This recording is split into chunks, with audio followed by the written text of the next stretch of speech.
Buen día, mi nombre es Morales Guillén Eduardo y estoy aquí para presentarles el proyecto referente a la UEA de flujo de fluidos con el tema correspondiente a flujo sanguíneo, la ingeniería de fluidos dentro del cuerpo humano.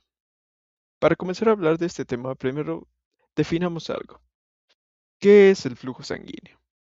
El flujo sanguíneo es el movimiento continuo de la sangre a través de nuestro sistema circulatorio. Gracias a este proceso, el organismo es capaz de transportar oxígeno, nutrientes, hormonas e incluso capaz de eliminar productos de desecho. Este sistema funciona bajo los mismos principios que un sistema hidráulico, donde el corazón actúa como una bomba y los vasos sanguíneos como la red de tuberías. Es de esta manera que podemos generar una correlación entre la ingeniería y la medicina, adaptando esta similitud entre el sistema circulatorio a, por ejemplo, una casa y tuberías, un sistema de tuberías en una casa, en donde exactamente el corazón funciona como la bomba, las arterias como las tuberías que distribuyen la sangre a todo el cuerpo, los capilares como tuberías más pequeñas, específicas, para diversas funciones. Por ejemplo, se hace los pulmones, se hace, por ejemplo, partes más dedicadas. Y las venas como un sistema de recirculación o de eliminación, para eliminar los residuos una vez que se produjo el intercambio de oxígeno. Es así como podemos ver que, valga la redundancia, un cuerpo humano es bastante similar a una estructura hecha por el hombre. Pero, para empezar a hablar de este tema con más profundidad, tenemos que definir algo. ¿Qué es un fluido? Un fluido es una sustancia que puede deformarse continuamente cuando se le aplica una fuerza. Básicamente, que si el fluido se mueve al apretarlo, al sostenerlo, al empujarlo, es denominado fluido. Como fluidos también pueden aplicar gases. Sin embargo, ese es un tema que no veremos en profundidad esta vez, pero debería de ser tomado en cuenta siempre. La sangre se considera un fluido complejo, ya que está formada por la mayoría, al 55%, aproximadamente la mitad, de plasma, la otra mitad de glóbulos rojos, glóbulos blancos, plaquetas, proteínas y otras sustancias disueltas. A diferencia del agua, que es el líquido más universal, la sangre cambia su comportamiento debido a la presencia de células suspendidas. La presencia de células suspendidas modifica las características de fluido de la sangre. Por lo tanto, es algo a tener en consideración a la hora de estudiarla. Un pequeño esquema sobre de qué está compuesta la sangre. Como vemos, plasma, el cual contiene agua, iones, proteína, nutrientes, desechos y gases. Los glóbulos blancos también están presentes entre el plasma y, y lo que sería la sangre, lo que le da el color, los glóbulos rojos. Bien, una vez que ya definimos qué es un fluido, recordemos que es cuando una sustancia se deforma. Al aplicarle una fuerza, podemos hablar de lo principal, la bomba de nuestro sistema circulatorio, en todo caso. El corazón, la bomba del sistema circulatorio. El corazón genera la presión necesaria para impulsar la sangre a través de todo el organismo mediante contracciones rítmicas, lo que quiere decir que mediante pulsaciones a un cierto ratio es capaz de bombear la sangre y recuperarla en un ciclo constante. Estos ciclos, estas contracciones rítmicas se conocen como sístole, en donde el corazón se contrae y expulsa la sangre a través de las arterias. La diástole, por otro lado, es donde el corazón se relaja y se llena las cavidades cardíacas de sangre. El ciclo mantiene un flujo continuo en todo el sistema circulatorio, permitiendo una correcta intercambio respiratorio para el funcionamiento del organismo. Aquí tenemos un ejemplo de cómo funciona más detalladamente el ciclo cardíaco y las fases del flujo sanguíneo. Como vemos en la sístole circular, la contracción, las artículas se contraen llenando los ventrículos. Podemos verlo aquí. Después, en la sístole ventricular, la contracción es volumétrica, los ventrículos se contraen, todas las válvulas cerradas, la presión aumenta. Pues de esto pasa a la sístole ventricular también, que es en la eyección. Estas tres son un mismo proceso, la contracción, la contracción isovolumétrica y después la eyección, en donde primero se llena, luego aumenta la presión y una vez aumentada la presión se distribuye la sangre. Las válvulas semilunares se abren y la sangre es expulsada. Y pasamos a la diástole, en donde una vez expulsada la sangre, el corazón se relaja. Los ventrículos se relajan, las válvulas se cierran y luego se abren para el llenado pasivo del corazón. Ok, ya definimos cómo funciona nuestra bomba, en donde primero se llena, aumenta la presión dentro de nuestra bomba y después la bomba expulsa nuestro fluido a través de ella, ya con la presión obtenida en la fase anterior, para después relajarse y volver a comenzar el ciclo. Bien, ahora, ¿cómo se relaciona esto con la mecánica de fluidos o con el flujo de fluidos? Conceptos de mecánica de fluidos. Vamos a ver algunos conceptos que se relacionan bastante con el cuerpo humano. Por ejemplo, la presión. La presión es la fuerza ejercida por unidad de área. Se define como P es igual a F sobre A, donde P es igual a la presión, F es igual a fuerza, A es igual a la área. En el sistema circulatorio, la presión arterial es la responsable de impulsar la sangre desde el corazón hacia los tejidos. Sin embargo, la presión disminuye gradualmente conforme la sangre atraviesa las arterias, capilares y venas.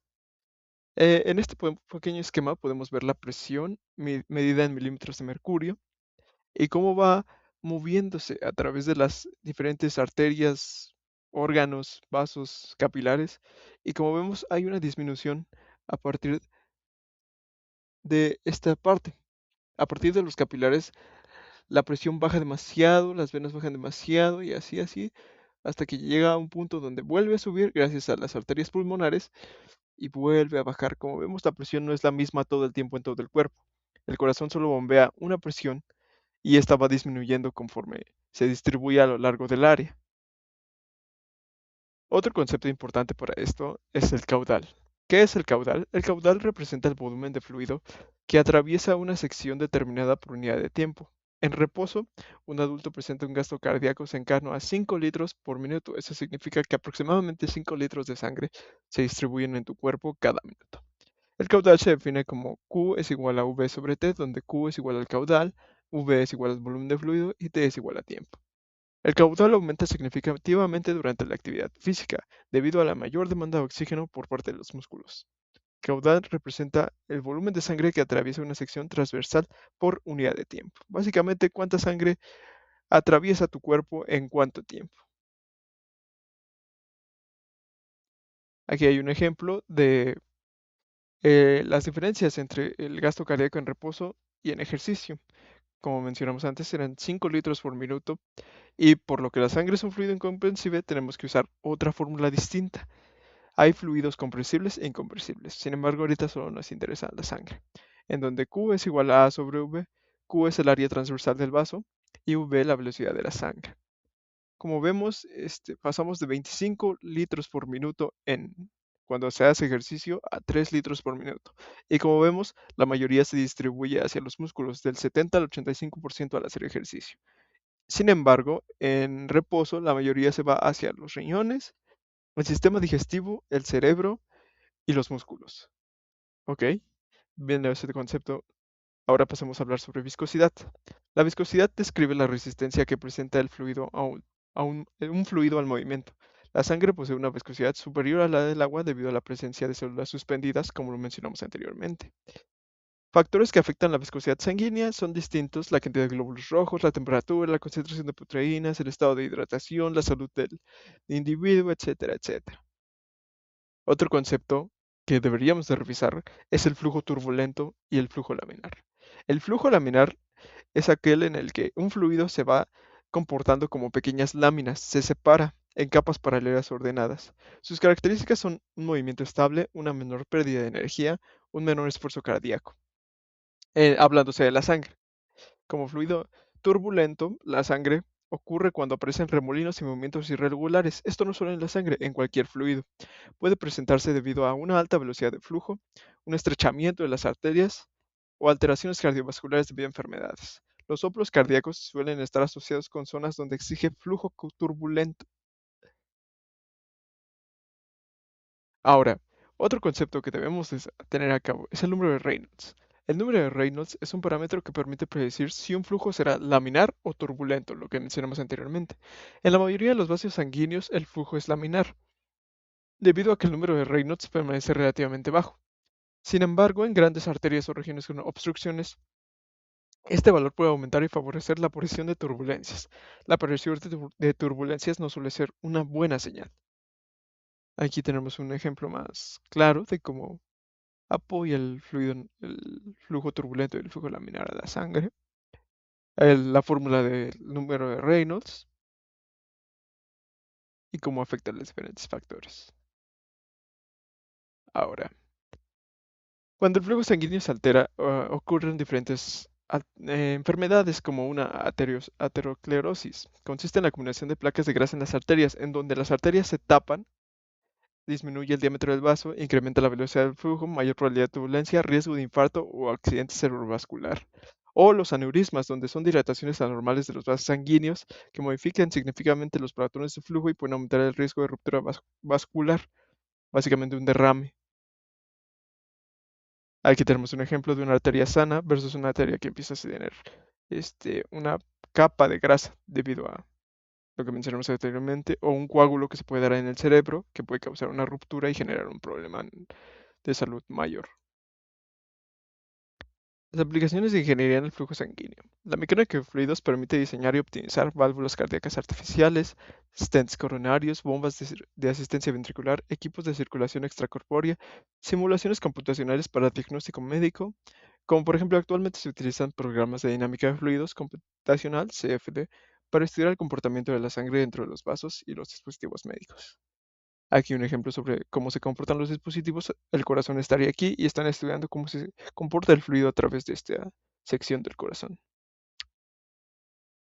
En conclusión, el flujo sanguíneo consiste en un excelente ejemplo de la aplicación de la mecánica de fluidos en sistemas biológicos. Conceptos como presión, viscosidad, caudal, flujo laminar y turbulento permiten comprender cómo funciona el sistema circulatorio y cómo surgen diversas enfermedades cardiovasculares. El análisis de estos fenómenos ha impulsado importantes avances en medicina e ingeniería, demostrando la comprensión de los fluidos, que la comprensión de los fluidos es fundamental para mejorar la salud y la calidad de vida de las personas. Algo más importante es también dejar de pensar en que un médico no debería de importarle cómo se comportan los fluidos solo porque no es parte de su área. Las carreras, la gente debería de comenzar a empezar a ver más allá de su área para tratar de mejorar sus conceptos, su calidad como persona y poder ayudar lo más posible a las demás personas y evitar accidentes por ignorancia. Las referencias como punto final y eso ha sido todo. Muchas gracias.